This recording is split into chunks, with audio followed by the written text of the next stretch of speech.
주님의 사랑 크고 놀랍도다. 죄지어 멸망받게 된 나를 주님과 함께 걷게 해주시니 그 속에 힘 날 정케 하시네. 주님의 구원 크고 놀랍도다. 십자가 피로 죄 사셨네. 구주를 믿어 영생 얻었으니 내 주와 함께 길이 살겠네. 주님의 축복 크고 놀랍도다. 은혜로 자녀 삼아주시고 내 맘을 온전하게 이끄시며 언제나 구워 살펴보시네.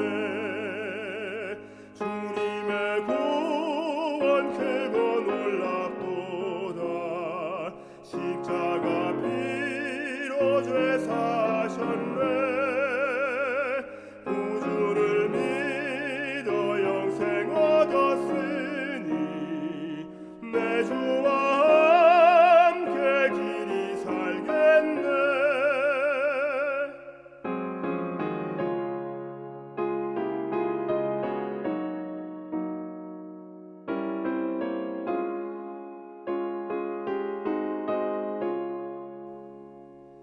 주님의 구원 크고 놀랍도다.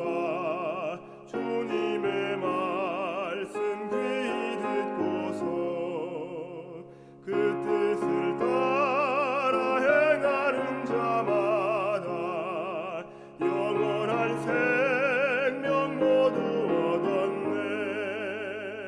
주님의 구원 크고 놀랍도다. 십자가 피로 죄 사셨네. 구주를 믿어 영생 얻었으니 내 주와 함께 길이 살겠네.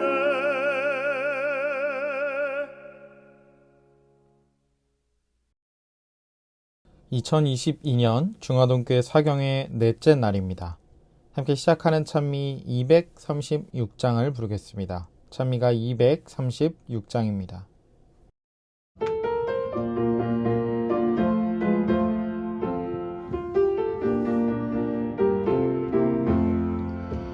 거룩한 말씀을 연구하세. 구주를 항상 찾아서 생명의 말씀 잘 알도록 날마다 가르침받세. 거룩한 책을 연구하며 진리를 찾아 구하라.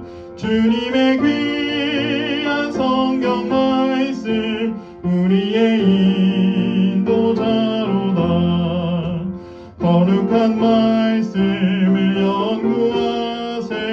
하늘로 가는 길 찾아 영화로운 성에 이르도록 주님의 말씀 지키세. 거룩한 책을 연구하며 진리를 찾아 구하라. 주님의 귀한 성경 말씀 우리의 인도자로다. 거룩한 말씀을 연구하세. 죄인을 찾아 나아가 진리의 말씀 잘 가르쳐 구주를 믿게 할지라. 거룩한 책을 연구하며 진리를 찾아 구하라. 주님의 귀한 성경 말씀 우리의 인도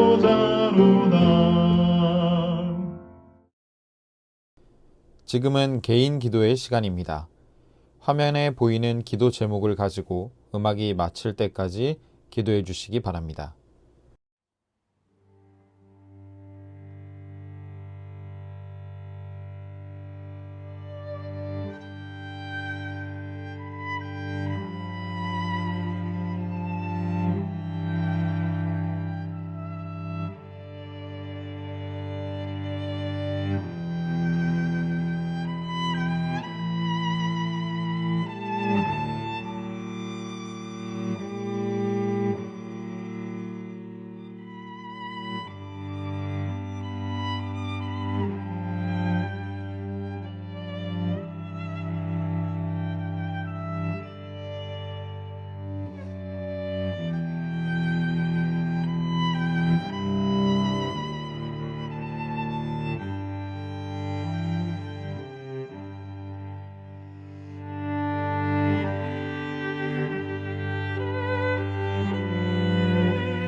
지난 시간에 이어서 이주영 목사님께서 준비된 하나님의 말씀을 대언하시겠습니다.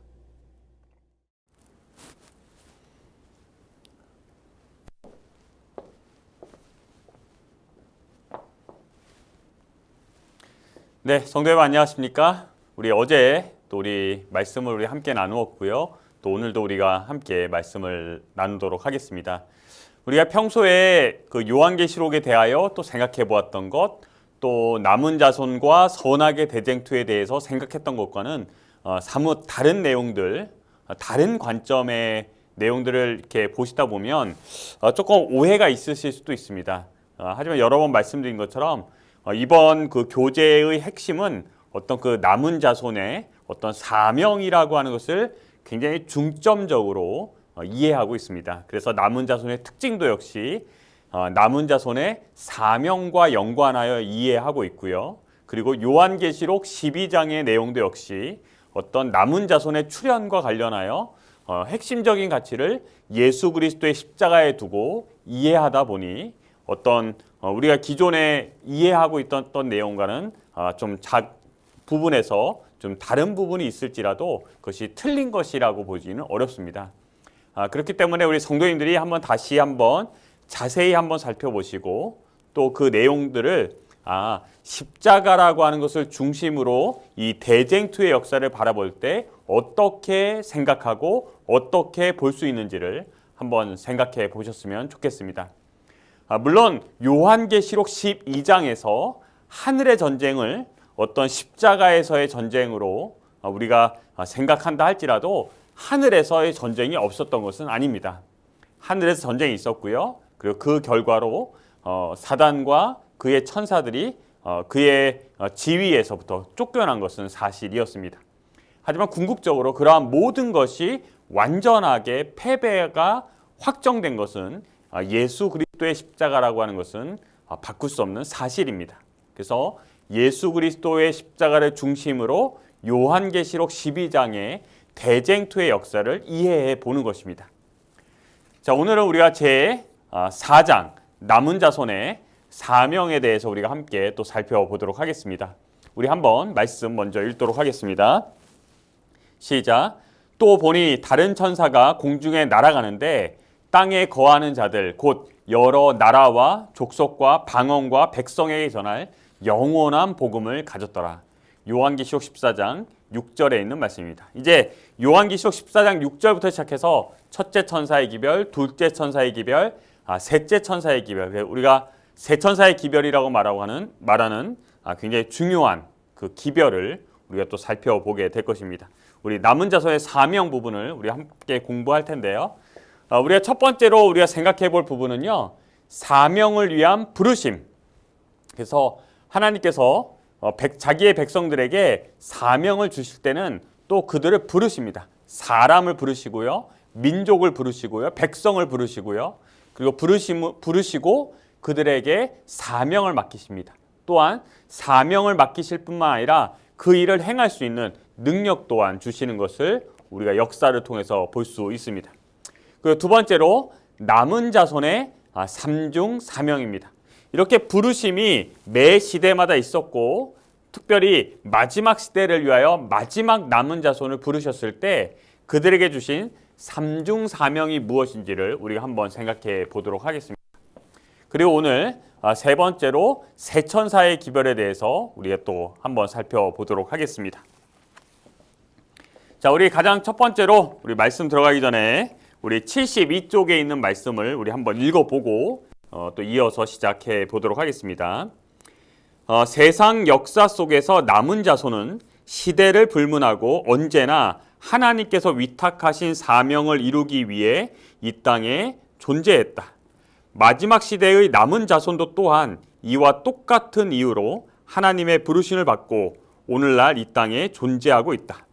3장에서 살펴보았듯이 재림교회 성도들은 이 교회의 역사의 초창기부터 자신들이 하나의 신앙 공동체로서 계시록 12장 17절에 언급된 이 마지막 남은 자손임을 확신하고 있다. 그래서 하나님께서 매 시대마다 부르셨고요. 그리고 마지막 시대에도 마지막 남은 자손을 부르시는데요. 우리 제7안실 예수재림교회는 초창기에서부터 시작해서 우리가 하나님께서 부르신 그 마지막 남은 자손임을 깨닫고 있었고 확신하고 있었다라고 표현을 하고 있습니다. 계속 읽겠습니다. 이는 곧 하나님께서 마지막 남은 자손에게 위탁하신 특별한 사명에서 재림교회의 정체성이 발견됨을 의미한다. 부르셨기 때문에 사명이 있고요. 그 사명 속에서 우리 교회가 어떤 교회인가를 알게 된다고 하는 것입니다. 그렇다면 재림교회가 남은 자손으로서 하나님으로부터 부여받은 그 특별한 사명은 무엇인가? 달리 말해서 하나님께서 어떤 목적을 가지고 세상 역사의 마지막 때에 재림교회라는 신앙 공동체를 부르셨는가? 이제 이러한 질문을 가지고 우리가 제4장 남은 자손의 사명 부분을 우리가 살펴보도록 하겠습니다. 우리 가장 첫 번째 사명을 위한 부르심입니다. 이 책에서는요. 부르심의 종류를 두 가지로 이야기하고 있습니다. 첫 번째로는 구원을 위한 부르심, 두 번째로는 사명을 위한 부르심입니다. 그래서 이 마지막 그 남은 자손으로의 부르심은 구원을 위한 부르심이 아니라 사명을 위한 부르심이라고 하는 것입니다. 그래서 이 내용을 우리 공동체에 대한 부르심과 그 다음에 남은 자손의 세 가지 특징이 우리의 부르심이 사명을 위한 부르심임을 증명해 주고 있다고 하는 것입니다. 그래서 이 사명을 위한 부르심에서는 두 가지, 공동체에 대한 부르심 그리고 남은 자손의 세 가지의 특징, 이 두 부분을 통해서 우리를 부르신 것이 사명을 위한 부르심이라고 하는 것을 확인하게 되겠습니다. 첫 번째로 이 공동체에 대한 부르심을요, 여기 한 네 가지 정도로 요약해서 정리해 보았습니다. 첫 번째로 각 시대마다 남은 자손으로의 부르심은 항상 공동체 전체를 향한 부르심이다라고 표현을 하고 있습니다. 그 때때로는 민족을 부르시고요. 어떨 때는 어떤 가족을 부르시고요. 어떤 나라를 부르시고요. 어떤 교회를 부르시고요. 이런 공동체 전체를 향한 부르심이었습니다. 두 번째로 마지막 남은 자손으로의 부르심도 재림교회라고 하는 공동체를 부르신 것으로 이해할 수 있다고 하는 것입니다. 그래서 이 공동체를 이러한 사명을 감당하도록 특별히 부르신 것입니다. 세 번째로 공동체에 대한 하나님의 부르심은 그분의 일을 수행하도록 하기 위한 부르심이다. 그래서 사명을 감당하도록, 사명을 행하도록 부르신 것입니다. 하나님의 뜻이 있는 것입니다. 그리고 마지막에 사명을 위한 부르심이 구원을 보장하지는 않는다라고 표현하고 있습니다. 그래서 어떤 우리가 제7안실 예수 재림교회 마지막 시대의 마지막 남은 자손으로 부름을 받은 것은 구원을 보장해 주는 것은 아닙니다. 우리는 하나님의 사명을 감당하는 것입니다.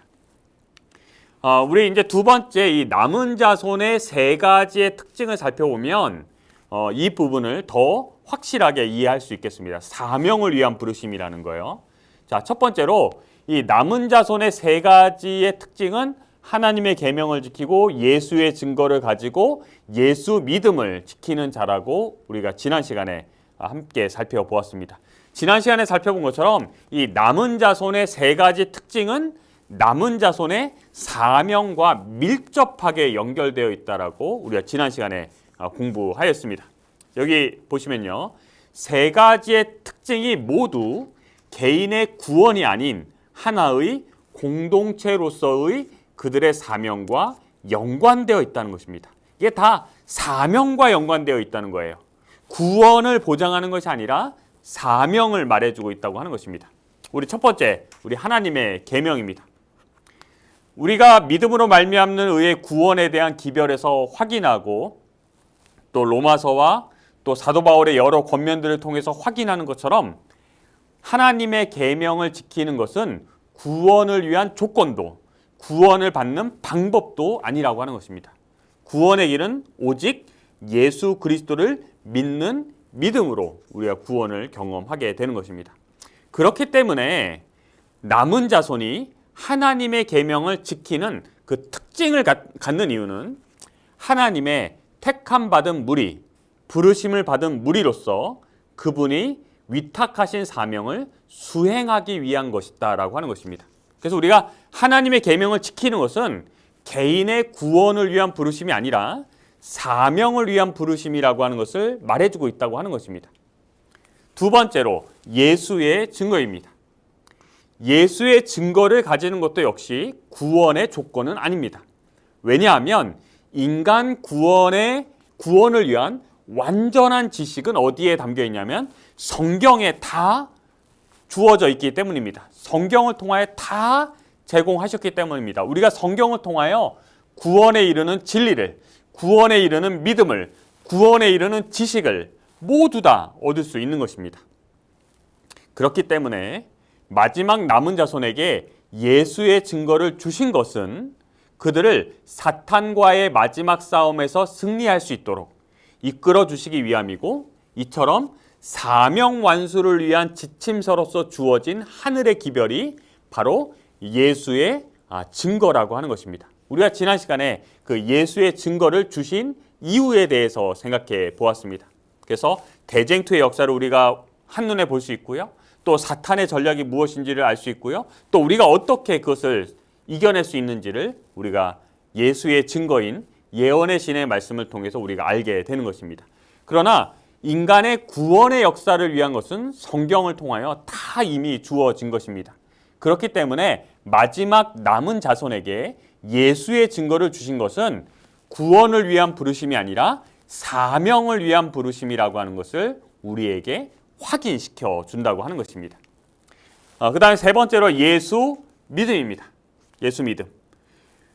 우리가 예수 믿음을 우리가 지난 시간에 설명하면서 예수 믿음을 예수의 믿음, 예수가 사명을 성취하시기 위하여 가지셨던 믿음으로 이해할 수도 있고, 예수를 믿음, 그래서 예수에 대한 믿음, 그래서 구원을 얻도록 하는 믿음으로도 우리가 생각할 수 있다라고 말씀을 드렸었습니다. 그런데 사명을 중심으로 생각했을 때 예수 믿음은 바로 예수께서 소유하셨던 사명을 성취하시기 위하여 소유하셨던 그 믿음이다라고 우리가 지난 시간에 우리가 살펴보았습니다. 그래서 예수 믿음도 마찬가지로 죄인을 구원하는 믿음은 예수를 믿음이다. 그러므로 예수의 믿음은 예수께서 소유하고 행사하셨던 믿음으로 사명을 완수하는 일에 사용된 믿음이다라는 것입니다. 그러므로 마지막 남은 자손은 예수께 부여되었던 사명과 같은 사명을 부여받은 하나님의 택한 무리로서 그래서 그들이 예수의 믿음을 지키는 자들로 소개되고 있다라고 하는 것입니다. 그래서 이 남은 자손의 특징을 우리가 지난 시간에 우리가 공부하였던 내용과 지금 연결해서 설명하고 있는 것입니다. 예수 믿음을 예수의 믿음으로 우리가 이해하고 받아들이기 때문에 예수 믿음을 소유한 마지막 남은 자손은 구원을 위한 부르심이 아니라 사명을 위하여 특별히 부르신 남은 자손이라고 하는 것을 우리가 확인할 수 있다고 하는 것입니다. 자, 그렇다면 이제 남은 자손의 삼중 사명은 무엇일까요? 자, 우선 이 남은 자손의 이 사명은요, 첫 번째로 그리스도의 대사명, 너희는 가서 모든 족속을 제자로 삼아 아버지와 아들과 성령의 이름으로 침례를 주고 내가 너희에게 분부한 모든 것을 가르쳐 지키게 하라고 하는 이 대사명은요, 모든 그리스도인들에게 주어진 사명입니다. 그렇기 때문에 남은 자손에게도 역시 이 사명은 주어져 있습니다. 기본적으로 이 사명은 가지고 있고요. 또 거기서 더 나아가서 특별한 사명, 마지막 시대를 위하여 마지막 남은 자손을 부르셨을 때는 또 특별한 사명이 주어졌다고 하는 것입니다. 그것은 바로 하나님의 율법을 회복하고 그분의 품성을 옹호하며 재림을 위해 세상을 준비시키는 그러한 사명을 또한 가지고 있다고 하는 것입니다. 그래서 남은 자손은요, 이 1번과 2번 이 모든 사명을 다 가지고 있는 특별한 남은 자손인 것입니다. 그게 바로 우리인 것입니다. 그래서 우리는요, 이 세상에 구원의 기배를 전하여야 하고요, 또한 하나님의 율법을 회복하고 그분의 품성을 옹호하고 재림을 위해 세상에 준비시키는 사명을 감당해야 하는 것입니다. 우리 첫 번째로 하나님의 율법 회복입니다. 그래서 남은 자손의 첫 번째 사명은 세상 역사의 마지막 때에 하나님의 율법을 회복하고 그것을 이 세상과 우주 앞에서 옹호하는 것입니다.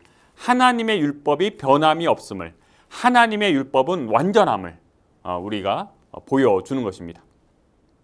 예수께서는 하나님의 율법에 대한 사탄의 주장을 반박하고 그 율법을 우주 앞에서 옹호하기 위해 이 땅에 오셨고 또 그 사명을 완수하셨습니다. 그와 동일한 사명이 바로 마지막 남은 자손에게도 위탁되어 있다고 하는 것입니다. 자, 율법을 회복한다고 하는 말은 율법이 훼손되었다고 하는 말입니다. 자, 다니엘서에서는 이렇게 표현하고 있습니다. 그가 장차 말로 지극히 높으신 자를 대적하며 또 지극히 높으신 자의 성도를 괴롭게 할 것이며 그가 또 때와 법을 변개코자 할 것이며 성도는 그의 손에 붙임받아 한 때와 두 때와 반 때를 지내리라. 다니엘서 7장 25절에 있는 말씀입니다. 이 말씀은 그 다니엘서 7장에 기록되어 있는 마지막 무서운 짐승, 그리고 무서운 짐승의 10뿔 시대가 지나고 세 뿔이 뽑히고 한 작은 뿔이 등장하는데 그 작은 뿔이 행하는 일에 대하여 표현되어 있는 내용입니다. 여기에 보면 특별히 때와 법을 변개코자 할 것이다 라고 묘사를 하고 있습니다. 하나님의 율법이 훼손되는 것입니다. 그래서 역사적으로 한 때와 두 때와 반 때 유럽의 중세 시대를 보내면서 하나님의 말씀, 그 율법, 특별히 율법 가운데 넷째 계명이 심각하게 훼손된 것을 우리는 역사적으로 확인할 수 있겠습니다. 그래서 이러한 말씀을 회복하는 역할이 우리에게 주어져 있다고 하는 것입니다. 그래서 안식일을 회복할 뿐만 아니라 또 하나님의 말씀, 하나님의 율법을 회복하는 일을 우리가 행하는 것입니다. 두 번째로 하나님의 품성을 옹호하는 것이다 라고 표현을 하고 있습니다. 하나님의 품성이 어떠한 품성인지를, 어떠한 마음으로 죄인을 대하시는지를 우리가 보여 알게 하는 것입니다. 그래서 남은 자손의 두 번째 사명은 바로 하나님의 품성을 옹호하는 것입니다. 근데 그냥 옹호하는 것이 아니라 자신들의 삶을 통해서 하나님의 사랑의 품성을 옹호하는 것입니다. 그리스도께서도 이 땅에서 자신의 삶을 통해서 하나님의 품성을 온전히 보여주심으로 이 같은 마귀의 일을 멸하시고 온 우주 앞에 그분의 사랑의 품성을 옹호하셨습니다. 이와 동일한 사명이 마지막 남은 자손에게도 주어져 있는 것입니다. 사단의 일은요, 하나님의 율법을 공격하고 하나님의 품성을 오해하게 만들고 그리고 하나님의 주권에 대하여 도전하는 것, 그것이 바로 마귀의 일이었습니다. 예수 그리스도께서 이 땅에 오셔서 하나님의 율법을 옹호하시고 또 하나님의 품성을 나타내시고 또 하나님의 주권을 드러내는 그러한 사명을 감당하셨다고 하는 것입니다. 이런 하나님의 품성을 옹호하는 것입니다. 근데 이 하나님의 품성을 옹호하는 것은요, 하나님의 율법을 회복하는 것과 밀접하게 연관되어 있습니다. 그 율법의 회복과 품성 옹호, 그 율법의 핵심 가치죠. 그래서 어떤 그 문구가 아니고요. 뭐 살인하지 말라, 도적질하지 말라, 간음하지 말라, 안식일을 기억하여 거룩히 지키라, 이러한 그 어떤 문구보다 더 깊은 율법의 핵심 가치, 하나님을 사랑하고 이웃을 사랑하는 것. 그래서 우리가 율법이라고 하는 것은 최소한의 율법입니다. 그래서 이웃을 사랑하지 못하더라도 최소한 이웃을 죽이지 말라는 거예요. 최소한 도적질하지 말라고 하는 것입니다. 최소한 간음하지 말라는 거예요. 그래서 이 율법으로 표현된 이 문구는요, 최소한입니다. 최대한은 사랑이에요. 그래서 우리는 최소한의 율법에서 최대한의 율법으로 나아가는 것입니다. 그래서 하나님의 품성이 옹호되는 것은 하나님의 율법이 회복되어지면 하나님의 품성도 옹호되어지는 것입니다. 그래서 이웃을 사랑하는 것을 통하여 하나님의 품성이 어떠하심을 드러내고 동시에 하나님의 율법이 회복되어지는 것입니다. 율법의 본질이 회복되어지는 거예요. 예수님께서 율법의 본질인 사랑에 가까이 가셨을 때 죄인을 위하여 가까이 율법을 완전하게 이루셨을 때 죄인을 위하여 죽으시는 것입니다. 그리고 죄인을 구원하시는 것입니다.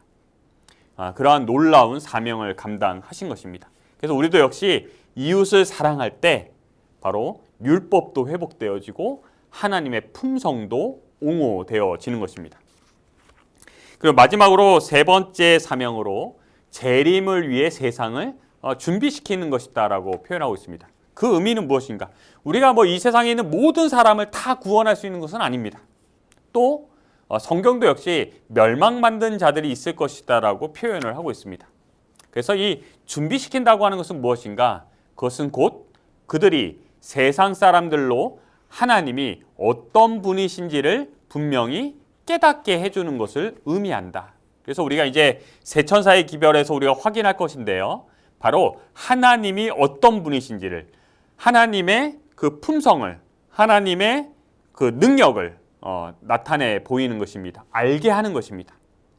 그래서 온 세상이 하나님의 어떤 분이신지를 분명히 깨닫게 될 때, 또한 사탄의 주장과 정책이 명백히 드러나게 될 때 각 사람은 자신의 자유의지로 자기의 섬길 자를 택하게 되는 것은 자연스러운 흐름이라는 것입니다. 하나님을 알면 하나님을 믿게 되어 있다는 것입니다. 하나님이 드러나면 하나님을 섬기게 되어 있다고 하는 것입니다. 그래서 남은 자손은 이 같은 사명을 위해 하나님의 부르심을 받은 신앙 공동체가 되었다라고 묘사하고 있습니다. 이제 이러한 사명이 구체적으로 이루어지는 그 기별, 그것이 바로 다음에 우리가 찾아볼 새 천사의 기별이 되겠습니다. 자, 이제 우리 제3장 새 천사의 기별입니다. 가장 첫 번째로 이 새 천사의 의미가 무엇일까요? 하늘에 공중에 날아가는 새 천사. 저도 어렸을 때 생각해 보면 새 천사의 기별, 새 천사의 기별 이렇게 듣는데 저는 어떤 천사가 정말 공중에 날아가면서 이렇게 전화하는 걸로 생각을 했었던 적도 있던 것 같습니다. 어렸으니까요. 그런데 이 재림교회는요, 이 기별을 전하는 새 천사가 마지막 시대의 하나님의 성도들을 표상한다고 믿습니다. 특별히 이 기별을 알고 전하는 마지막 남은 자손, 바로 제7안실 예수재림교회가 이러한 새 천사의 역할을 한다고 생각하고 있는 것입니다. 첫 번째로 첫째 천사의 기별입니다. 우리 요한계시록 14장 6절과 7절에 있는 말씀입니다. 우리 새 천사의 기별 우리 한번 읽어보도록 하겠습니다. 또 보니 다른 천사가 공중에 날아가는데 땅에 거하는 자들 곧 여러 나라와 족속과 방언과 백성에게 전할 영원한 복음을 가졌더라. 그가 큰 음성으로 가로되 하나님을 두려워하며 그에게 영광을 돌리라. 이는 그의 심판하실 시간이 이르렀음이니 하늘과 땅과 바다와 물들의 근원을 만드신 이를 경배하라 하더라. 요한계시록 14장 6절과 7절에 있는 말씀입니다. 우리가 첫 시간에 잠깐 말씀드린 것처럼 복음은 영원합니다. 복음은 영원합니다. 마치 예수 그리스도가 어제나 오늘이나 영원토록 동일하신 것처럼 복음도 역시 영원합니다.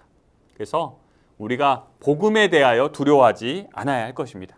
오늘은 은혜 가운데 기뻐하면서 먼 미래에는 은혜가 아닌, 복음이 아닌 내가 어떻게 살았나로 인해서 두려워하는 것이 인간의 현실입니다. 그런데 복음은 영원합니다. 그래서 이러한 영원한 복음을 우리에게 주셨다고 하는 것, 그 시간적, 그래서 내가 지금 있을 때나 먼 미래에 있을 때나 복음은 항상 나에게 복음으로 다가오는 것입니다. 자, 이 영원한 복음에 대해서 우리 간략하게 생각해보고 또 넘어가 보도록 하겠습니다.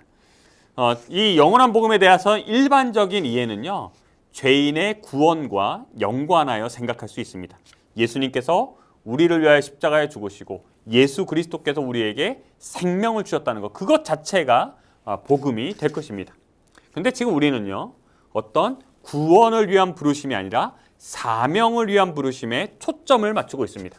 그래서 대쟁투적 이해로서 복음은 무엇일까? 그것은 바로 온 우주의 행복을 위한 하나님의 행위와 그 행위의 모든 결과가 복음인 것입니다. 예수 그리스도의 십자가의 죽으심으로 말미암아 온 우주가 죄로 말미암아 하나님과 부조화됐던 모든 것이 다 조화롭게 되는 것, 그것 자체가 복음인 것입니다. 그리고 거기서 더 나아가서요, 우선 요 밑에 있는 내용 먼저 보고 우리가 또 다음 더 넓은 사상으로 또 나아가 보도록 하겠습니다. 그래서 복음과 관련된 중요한 이해는요, 복음은 기별자의 입술뿐만 아니라 그의 품성과 삶을 통해서도 전파되어야 한다고 하는 것입니다. 하나님을 믿는 믿음으로 인하여 하나님과 함께 살아가는 삶을 통하여, 그래서 나의 삶이 복음적이 되는 것입니다. 복음을 경험하는 거예요. 부조화가 조화를 경험하는 것입니다. 평소와 다르던 것, 잘 안 맞던 것, 그러한 것들이 다 조화롭게 하나님과 조화로운 삶을 살아가게 되는 것입니다. 여기 이제 교재 86쪽에서는 이렇게 표현을 하고 있습니다.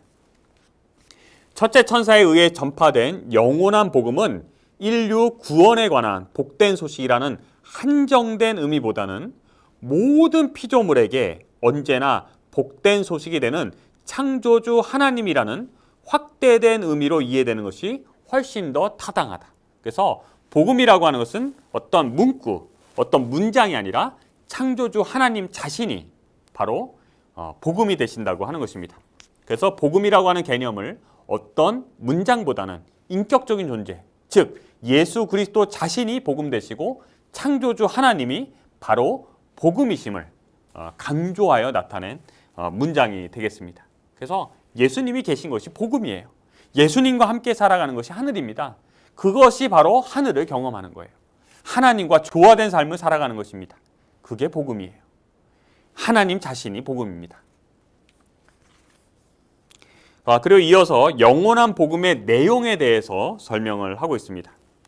영원한 복음에 대한 내용을 두 가지를 담고 있는데요. 첫째 천사의 기별에서 첫 번째는 하나님의 심판 때가 이르렀으니 그분을 두려워하고 그분께 영광을 돌리라고 하는 것입니다. 두 번째는 천지를 창조하신 하나님을 경배하라고 하는 것입니다. 그래서 이 두 가지의 기별 모두 다 마지막 시대를 사는 이 세상의 모든 사람에게 거짓 신을 버리고 유일한 참 신이신 하나님께 영광을 돌리고 그분께 경배할 것을 강력히 공고하는 그러한 기별이 되는 것입니다. 창조주를 기억하라는 거예요. 심판이 다가오고 있다고 하는 것입니다. 그리고 계속 이어서요, 창조주 하나님을 예배하는 신앙만이 참 신앙이라고 하는 선언과 창조주 하나님을 기억하라는 거죠. 하늘과 땅과 바다와 모든 것을 만드신 하나님을 기억하라고 하는 것입니다. 그분에게 경배하라고 하는 것입니다. 그러한 선언과 아울러 그릇된 신앙을 하는 사람들을 참 신앙으로 초청하는 그러한 초청이기도 한 것이 바로 이 첫째 천사 기별이 되겠습니다. 자, 그다음에 이제 둘째 천사 기별입니다. 역시 계시록 14장 8절에 있는 말씀입니다. 무너졌도다 무너졌도다 큰 성 바벨론이여 모든 나라를 그 음행으로 인하여 진노의 포도주로 먹이던 자로다라고 표현을 하고 있습니다. 이 둘째 천사의 기별에는 이 바벨론이라고 하는 특정한 그 그룹이 등장을 합니다. 뭐 나라일 수도 있고요, 어떤 무리일 수도 있고요, 어떤 단체일 수도 있습니다. 이 바벨론의 어떤 신원 파악을 우리가 생각을 해보면 이 바벨론은 하나님께 대적하는 세력의 어떤 대명사입니다. 대명사. 그래서 바벨론이라고 하면 역사적으로 항상 하나님의 말씀에 대적하고 하나님의 백성들을 대적하고 그리고 미래적으로도 역시 이 하나님의 백성들을 괴롭게 하는 존재로 등장을 합니다. 대적하는 세력이에요. 그 기원은요, 창세기에 등장하는 바벨탑 역사에서 살펴볼 수 있고요. 그 다음에 구약시대의 바벨론, 그 다음에 요한계시록의 바벨론으로 우리가 한번 이해해 볼 수 있겠습니다. 첫 번째로 기원이 되는 바벨탑 사건을 우리가 생각해 보면요. 11장 4절에 또 말하되 성읍과 탑을 건설하여 그 탑 꼭대기를 하늘에 닿게 하여 우리의 이름을 내고 온 지면에 흩어짐을 면하자 하였더니, 그래서 이 바벨탑을 짓는 사건 자체가 이 바벨론은 그 형태가 어떻든지 간에 하나님이 아닌 자신을 높이고자 하는 정신이 그 기초가 된다는 거예요. 하나님의 말씀 듣지 않는 것입니다. 물로 멸망시키지 않겠다고 하는 하나님의 말씀을 믿지 않는 거예요. 자신의 뜻을 주장하는 것입니다. 자기의 이름을 내는 거예요. 그래서 이러한 모든 것들이 다 바벨론의 기본적인 정신이라고 하는 것입니다. 두 번째로 구약시대의 바벨론입니다. 우리 다니엘서 1장 2절의 말씀을 보면요. 주께서 유다 왕 여호야긴과 하나님의 전 그릇 얼마를 그의 손에 넘기심에 그가 그것을 가지고 신할 땅 자기 신들의 신전에 가져다가 그 신들의 보물 창고에 두었더라.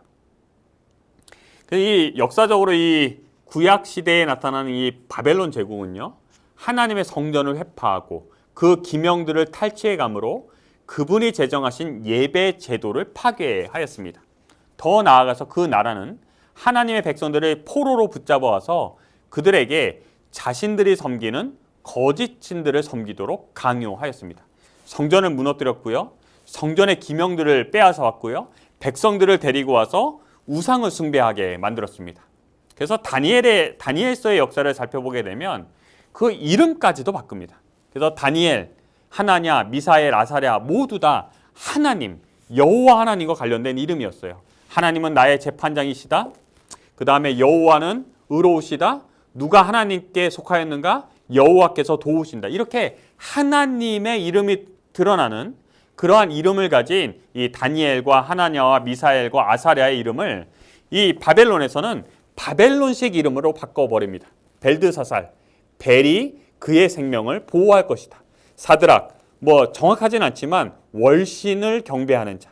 메삭, 역시 정확하진 않지만 포도주의 여신에게 몸바친 자. 그 아벳느고, 나무라고 하는 나브라고 하는 신의 종이라고 하는 것으로 표현하고 있습니다. 이처럼 하나님의 백성들을 데려다가 이렇게 그 이름도 하나님의 이름을 기억나게 하는 이름을 이방 신들을 기억나는 이름으로 바꾸어 버립니다. 또 다니엘서 3장의 기록에 의하면 머리부터 발끝까지 금으로 만들어진 신상을 만들고 그 다음에 그 신상에게 절하도록 강요하는 그러한 장면을 우리가 다니엘서 3장에서 우리가 살펴볼 수 있었습니다. 이러한 역할을 하였던 것이 구약시대의 바벨론이었습니다. 이제 마지막으로 요한계시록에 등장하는 그 바벨론은요, 어떤 일을 하느냐, 바로 둘째 천사의 기별에 나오는 것처럼 이 큰 성 바벨론은 모든 나라에게 그 의의 음행으로 말미암아 진노의 포도주로 먹이던 자다, 이렇게 표현하고 있습니다. 그 음행이라고 하는 것은 교회가 본래 남편, 그래서 이 우상 숭배와 음행은 거의 동일하게 사용되어집니다. 그래서 음행을 행한다는 것은 우상 숭배를 한다는 거예요. 그래서 교회가 본래 남편인 그리스도를 떠나서 국가 권력과 결탁하는 것을 표상적으로 나타나는 것입니다. 어떤 다른 신을 섬기는 것, 이 예언적으로는 어떤 국가 권력과 결탁하는 것입니다. 하나님을 찾지 않고 다른 신을 찾는 것입니다. 그다음 포도주는 교회 안에 스며들어 있는 이단적인 가르침이다라고 교재에서 설명을 해주고 있습니다.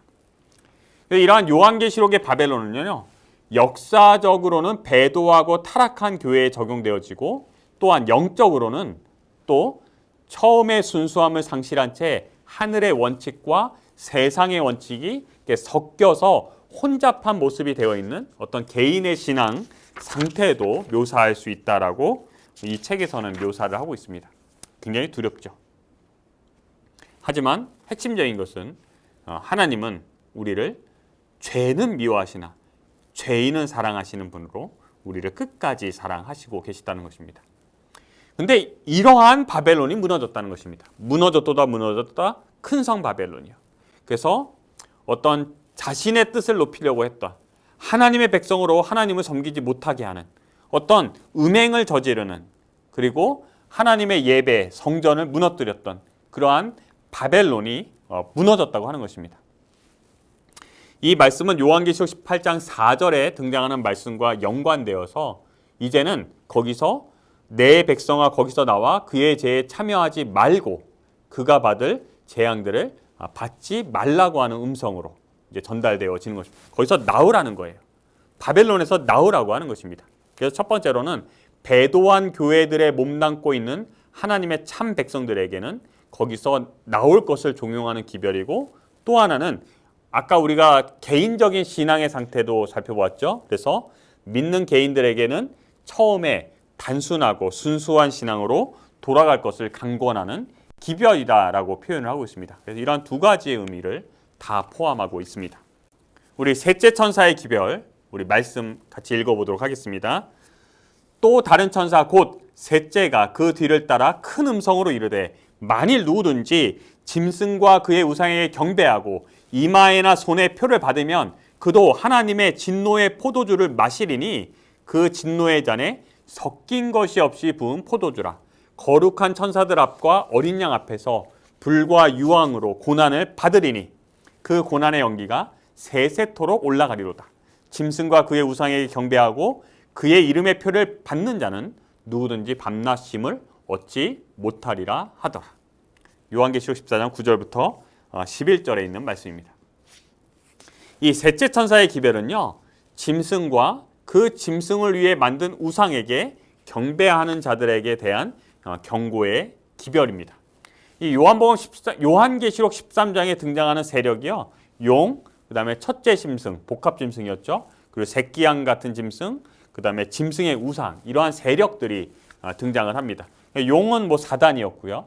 이 복합 짐승은 여러 세기 동안 그리스도교 세계를 지배한 교회와 정부의 연합체, 어떤 면에서는 좀 종교적인 세력이라고 볼 수 있겠습니다. 그 다음에 새끼 양, 기독교적 배경을 가지고 있는 정치적인 세력입니다. 그래서 사실은 이제 새끼 양이라고 표현되어 있지만 이것은 어린 양 되시는 예수 그리스도와 어떤 좀 구별하기 위해서 새끼 양이라고 하는 표현을 사용한 것입니다. 어린 양이에요. 그래서 마치 예수 그리스도처럼 어떤 기독교적인 어떤 모습을 가지고 있으나 그 본질은 어떤 우상, 어떤 용의 편에 속해 있는 어떤 정치적인 세력이라고 하는 것입니다. 기독교적인 배경을 가지고 있지만 정치적인 세력. 그리고 마지막으로 짐승의 우상입니다. 이거는 일요일을 핵심으로 해서 종교와 정치의 연합을 통하여 일어난 어떤 생성물을 말해주고 있습니다. 근데 이러한 모든 것은요, 마지막 때 일요일은 짐승과 그의 우상에 대한 경배와 매우 밀접히 연관되어 있다라고 교재 90쪽에서 표현을 하고 있습니다. 그래서 이러한 모든 것들을 연합하게 하는 그 핵심적인 부분에 바로 이 일요일이라고 하는 것이 있다고 하는 것입니다. 그러면서 이 교재에서는 특별히 이러한 어떤 용, 짐승, 그리고 새끼양 같은 짐승, 짐승의 우상, 어떤 이러한 연합체와 어떤 대항하는 어떤 하늘 가족의 대연합에 대해서 설명을 하고 있습니다. 하나님과 그분의 율법에 대적하는 이 대연합 운동에 맞서는 운동이 바로 온 우주를 배경으로 펼쳐지는 하늘 가족의 대연합 운동이다라고 묘사를 하면서 이 연합 운동의 지도자는 예수 그리스도가 되시고, 그리고 타락하지 않은 천사들과 다른 세계의 거민들, 그리고 이 땅에 있는 하나님의 참 백성들이 어떤 이 연합을 이루는 구성 요소들이 될 것이다라고 책에서는 표현을 하고 있습니다. 그러면서 이러한 하늘 가족의 대연합 운동의 핵심 요소는 제7일 안식일이 될 것이다 라고 묘사를 하고 있습니다. 그래서 아까 짐승과 또 짐승의 우상의 어떤 그 연합의 핵심 요소가 일요일인 것처럼 이 대연합의 운동의 핵심 요소는 제7일 안식일이 되는 것입니다. 자, 우리 셋째 천사의 기별이 어떤 믿음으로 말미암는 의의 기별이고 안식일 기별이다라고 표현을 하는데요. 간략하게 우리가 생각해 본다면 이러한 결과로 짐승의 이름에 그리고 표를 받는 자는 그 결과적으로 누구든지 밤낮 쉼을 얻지 못할 것이다 라고 표현을 하고 있습니다. 성경에서는 쉼을 말하고 있는데요. 우상에게 경배하는 자는 성경이 말하는 참된 쉼을 얻지 못하는 것입니다. 근데 성경의 참된 쉼은 어디 있어요? 안식일에 있습니다. 태초에 하나님께서 안식일에 쉼을 허락하신 것입니다. 하나님께서 이날을 복 주셨고 이날을 거룩하게 하셨고 이날에 쉼을 주신 것입니다. 그런데 짐승과 그의 우상에 경배하고 그 이름의 표를 받는 자는 쉼이 없는 거예요. 쉼이 있을 수 없는 것입니다. 왜냐하면 하나님께서는 그 쉼을 안식일에 주셨기 때문입니다. 그래서 이 셋째 천사의 기별은 결과적으로 쉼을 잃어버리는 것입니다. 쉼이 없어지는 거예요. 안식일이 없어져 버리는 것입니다. 그래서 어떤 안식일의 반대적인 개념인 어떤 대항적인 개념인 어떤 일요일로 우리가 이해해 볼 수 있겠습니다. 또한 이러한 안식일 개념은요, 믿음으로 말미암는 의와 아주 직접적으로 연관이 되어집니다. 마치 안식일에 모든 사람은 쉬고 인간의 노동, 인간의 행함은 쉬고 하나님께서 우리에게 베풀어 주시는 그 은혜를 충분히 경험하는 날이 안식일인 것입니다. 그것과 마찬가지로 믿음으로 말미암는 의란 무엇인가? 인간의 행함은 티끌 속에 묻어버리고 사람이 할 수 없는 것을 사람을 위하여 행하시는 하나님의 역사를 우리가 생각하는 것, 그것이 바로 믿음으로 말미암는 의입니다. 안식일의 경험과 아주 동일한 것입니다. 그래서 안식일의 경험, 믿음으로 말미암는 의의 경험, 그것이 바로 이 쉼이라고 하는 곳에서 우리가 발견할 수 있겠습니다. 특별히 세 천사의 기별 부분은 이제 마무리하면서요, 이 교재에서 요약과 결론을 담고 있습니다. 우리 요약을 좀 우리 한번 보면요, 첫 번째로 세 천사는 마지막 시대에 이 기별을 선포하도록 부르심을 받은 남은 자손, 곧 재림 성도라고 믿는다라고 하는 것입니다. 사람이라는 거예요. 한 공동체라는 것입니다. 두 번째로 이 세 기별의 핵심은 창조주 하나님을 경배하라는 것입니다. 그래서 마지막 쟁점은 각 개인이 창조주 하나님과 짐승과 그의 우상 중에 누구를 자신의 영원한 예배의 대상으로 선택하느냐, 그것이 마지막 쟁점이 될 거라고 하는 것입니다. 세 번째로 영원한 복음의 핵심은 하나님 자신을 의미합니다. 그래서 우리가 그 남은 자손의 3중 4명에서 마지막 부분이 재림을 위해 세상을 준비시키는 것이다 라고 말씀을 드렸습니다. 근데 그 재림을 세상에 준비시키는 것이 무엇이냐? 바로 하나님을 알게 해주는 것이다 라고 표현하고 있습니다. 그래서 이 세 천사의 기별을 통하여 바로 영원한 복음의 핵심인 바로 하나님 자신을 우리가 나타내 보여주는 것입니다. 그리고 네 번째, 셋째 천사의 기별은 믿음으로 말미암는 의의 기별이다. 안식일 기별이었고요. 또한 믿음으로 말미암는 의의 기별이었습니다. 그리고 마지막, 인류에게 복음의 원형이 되시는 창조주 하나님을 선포한다는 의미에서 복음이라는 것입니다. 그래서 첫째 천사의 기별, 둘째 천사의 기별, 셋째 천사의 기별 모두 다 창조주 하나님을 드러내고 있고 그것이 복음이라고 하는 것입니다. 이렇게 오늘 우리 과정을 마무리해 보도록 하겠습니다. 우리 세 가지의 내용을 통해서 남은 자손의 사명을 생각해 보았습니다. 가장 첫 번째로 사명을 위한 부르심이었습니다. 부르심에는 구원을 위한 부르심이 있었고 또한 사명을 위한 부르심이 있었습니다. 그런데 남은 자손을 부르심은 사명을 위한 부르심이었습니다. 그 사명을 위한 부르심임은 우리가 두 가지를 통해서 확인했습니다. 첫 번째는 공동체를 부르시는 거였고요. 두 번째는요, 이 남은 자손이 가지고 있는 세 가지의 특징 자체가 우리가 사명을 위한 부르심이라고 하는 것을 확인시켜 주었습니다. 두 번째로 남은 자손의 삼중 사명이었습니다. 하나님의 율법을 회복하는 것이었고요, 하나님의 품성을 옹호하는 것이었고요, 또한 세상으로 하여금 재림을 준비하게 하는 것이었습니다. 그리고 세천사의 기별 우리가 함께 살펴보았습니다. 세천사의 기별은 영원한 복음이었고요, 그 복음의 핵심은 바로 창조주 하나님을 말해주는 것이었습니다. 전하는 것이었습니다. 자, 이제 우리가 내일 제5장 이제 재림전 조사 심판을 우리가 함께 살펴보게 되겠습니다. 내일은요, 우리가 이제 현장에서 우리가 함께 말씀을 나누도록 하겠습니다. 혹시 궁금하신 것 있거나 잘 의문이 가는 것 있으시거나 하시면 말씀해 주시면 뭐 제가 아는 한에서 또 설명해드리고 또 서로 고민하고 서로 나눌 수 있는 그러한 시간들을 좀 가져보도록 하겠습니다. 또 질문이 없으시면요, 제가 너무 잘 가르쳤구나 이렇게 생각하고 또 기쁜 마음으로 또 우리가 안식일을 또 맞이하도록 하겠습니다. 그래서 우리 내일은 제5장 우리 재림전 조사 심판에 관하여 우리가 내일 저녁 시간에 우리가 만나서 우리가 함께 공부하도록 하겠습니다. 그러면 이것으로 우리 제4장 우리 남은 자손의 사명 부분을 마무리하도록 하겠습니다. 우리 감사합니다. 마치는 찬미 186장을 함께 부르겠습니다. 찬미 후에 말씀 주신 이주영 목사님께서 기도해 주시겠습니다.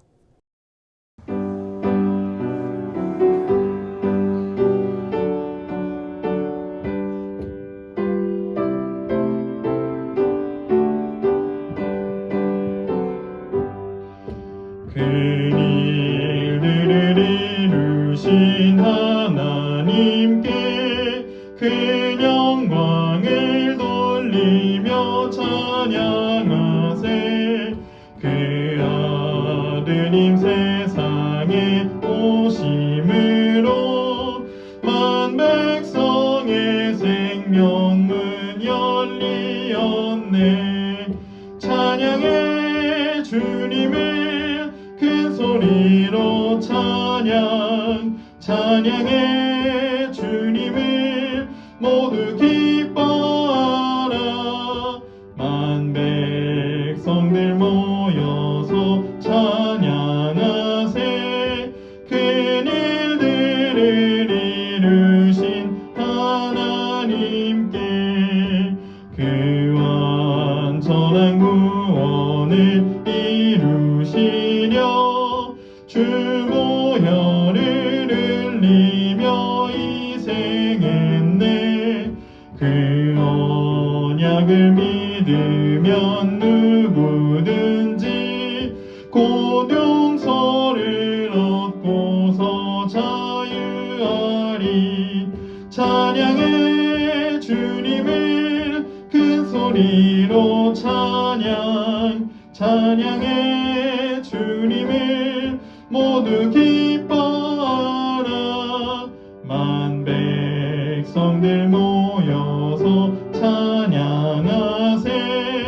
큰 일들을 이루신 하나님께 큰 일들을 우리에게 가르치고 또 큰 기쁨 우리에게 주셨으나 훗날 주님 배울 때 맞을 기쁨 더 높고 더 크고 더 순결하리.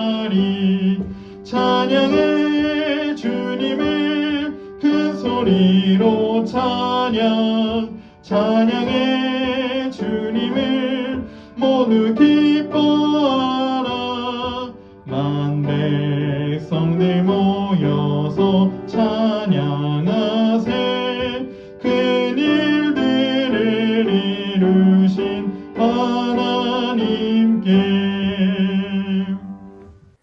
기도하겠습니다. 하늘에 계신 하나님 아버지, 오늘 남은 자손의 사명 부분을 우리가 살펴보게 하셨으니 감사합니다. 마지막 남은 자손으로 우리를 부르신 것은 특별한 사명이 있었기 때문에 우리를 부르셨음을 확인하게 하셨으니 감사합니다. 우리의 삶을 통하여 하나님의 율법을 회복하고 또 하나님의 품성을 옹호하며 또한 이 세상으로 하여금 재림을 준비케 하는 그러한 일을 감당할 수 있도록 저희에게 믿음과 또한 능력을 허락하여 주시옵소서.